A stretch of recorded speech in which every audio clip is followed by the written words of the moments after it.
Assalamualaikum warahmatullahi wabarakatuh. Baiklah, di sini saya akan menjelaskan tugas manajemen konseling sekolah, yaitu prosedur penyusunan program BK komprehensif. Di sini ada prosedur penyusunan program BK komprehensif rasional. Saat ini bimbingan dan konseling adalah salah satu sistem pembelajaran moral di sekolah yang di dalamnya tidak hanya mendidik siswa atau peserta didik yang bermasalah saja, tetapi mencakup semua peserta didik yang membutuhkan perhatian dan bimbingan dalam sekolah oleh guru pembimbing. Setiap peserta didik memiliki tugas perkembangan dalam belajar maupun perkembangan individual dalam dirinya. Peserta didik perlu mengembangkan potensi diri dan kemampuan diri yang dimiliki dirinya serta keterampilan dalam belajar.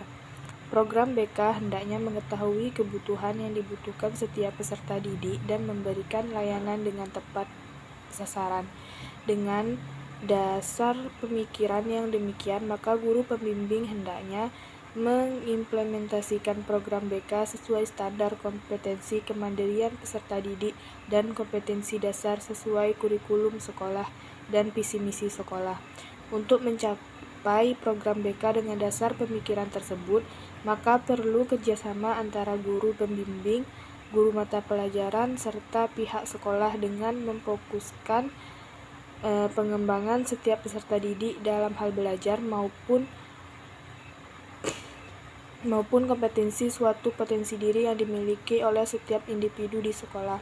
Saat ini, bimbingan dan konseling di Madrasah Aliyah Negeri 1 Kabupaten Tebo diselenggarakan dengan sebagaimana mestinya. Akan tetapi, penyelenggaraan layanan bimbingan dan konseling memiliki tantangan baik dari dalam maupun dari luar. Yang kedua yaitu dasar hukum.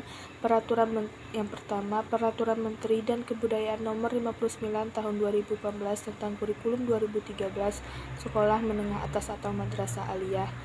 Yang kedua, Peraturan Menteri Pendidikan dan Kebudayaan Nomor 104 Tahun 2014 tentang Pedoman Bimbingan dan Konseling pada Pendidikan Dasar dan Pendidikan Menengah. Yang ketiga, Peraturan Menteri Pendidikan dan Kebudayaan Nomor 111 Tahun 2014 tentang Bimbingan dan Konseling pada Pendidikan Dasar dan Pendidikan Menengah. Yang keempat, Peraturan Pemerintah Nomor 74 Tahun 2008 tentang Guru. Selanjutnya, Undang-Undang Nomor 20 Tahun 2003 tentang Sistem Pendidikan Nasional. Peraturan Menteri Pendidikan Nasional Nomor 22 Tahun 2006 tentang Standar Isi Pendidikan Dasar dan Menengah. Peraturan Menteri Pendidikan Nasional Nomor 23 Tahun 2006 tentang Standar Kompetensi Lulusan dan Peraturan Menteri Pendidikan Nasional Nomor 19 Tahun 2007 tentang Standar Pengelolaan Pendidikan oleh Sarana Pendidikan Dasar dan Menengah. Yang ketiga, visi dan misi. Visi MAN 1 Kabupaten Tebo menjadi madrasah terdepan dalam mewujudkan generasi berakhlak mulia, unggul, berbudaya, dan berwawasan lingkungan. Misi MAN 1 Kabupaten Tebo menyediakan sarana dan prasarana ibadah yang memadai, meningkatkan kualitas pelaksanaan kegiatan-kegiatan keagamaan, meningkatkan fungsi pengawasan terhadap pelaksanaan adab dan menumbuh kembangkan perilaku Islami sehingga siswa dapat menjadi teladan bagi teman dan masyarakatnya.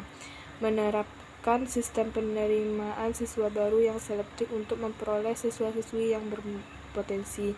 Meningkatkan kualitas dan efektivitas PRM dan berbasis IT. Meningkatkan pelaksanaan pengembangan diri sehingga siswa berkembang sesuai dengan minat dan bakatnya. Visi BK MAN 1 Kabupaten Tebo menjadikan BK sebagai bantuan dalam mewujudkan siswa yang berakhlak mulia dan bermoral serta menjadi wadah bantuan siswa dalam mengembangkan bakat minatnya.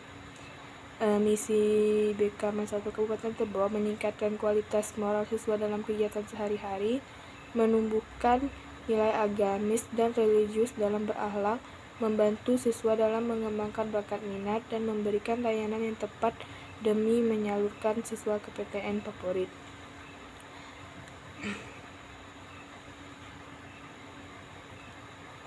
Selanjutnya yaitu komponen program. Dalam program BK ini, komponen yang ditentukan ialah berupa layanan dasar dan layanan responsif.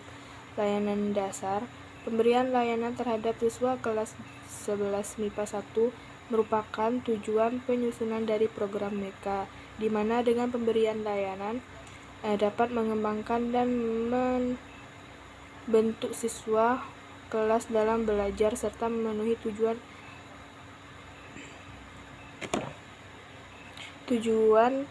dari disusunnya program BK ini. Dalam komponen ini, proyek pelayanan BK dijalankan ialah bimbingan kelas, bimbingan kelompok, dan selanjutnya pelayanan responsif.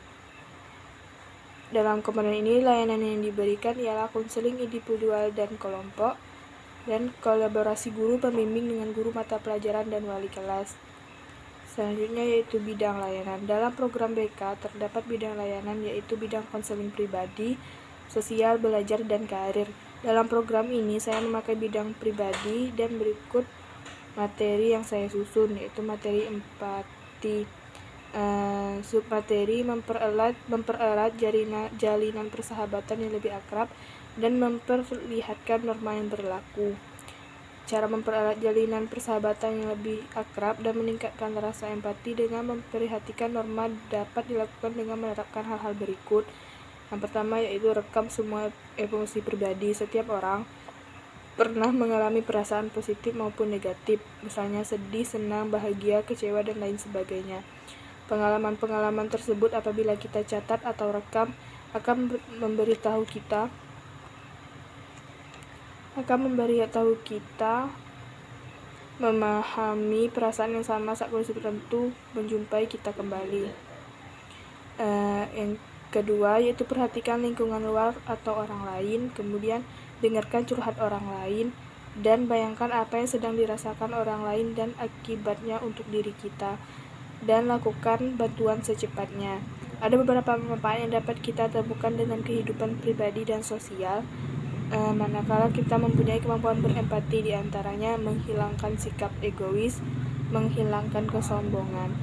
Dan cara meningkatkan empati yaitu kemampuan empati terkadang memang tidak dapat langsung muncul dari diri seseorang begitu saja. Ada beberapa cara yang dapat dilakukan untuk meningkatkan empati, yaitu pertama, peduli. Perhatian dari kita kepada orang lain dalam hal ini adalah komunikasi.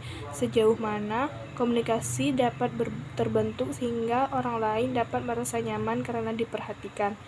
Yang kedua yaitu berguru. Dengan belajar kepada mereka yang telah nyata dianggap memiliki kemampuan empati yang tinggi, misalnya seorang rohaniawan, psikolog, maupun dokter di rumah sakit tempat perawat mengabdi. Yang ketiga yaitu berlatih. Sepandai dan sepintar apapun, kalau tidak pernah berlatih maka akan kalah dengan mereka yang masih pemula tetapi rutin untuk rajin berlatih mengasah kemampuan empatinya. Yang terakhir yaitu berbagi pengalaman. Ingatlah bahwa pengalaman adalah guru yang terbaik, dan melalui pengalaman kita dapat menjadi bijaksana. Dengan berbagai pengalaman dengan sesama rekan sekerja, maka diharapkan kita akan lebih tangguh dan hebat. Baiklah, sekian presentasi dari saya. Assalamualaikum warahmatullahi wabarakatuh.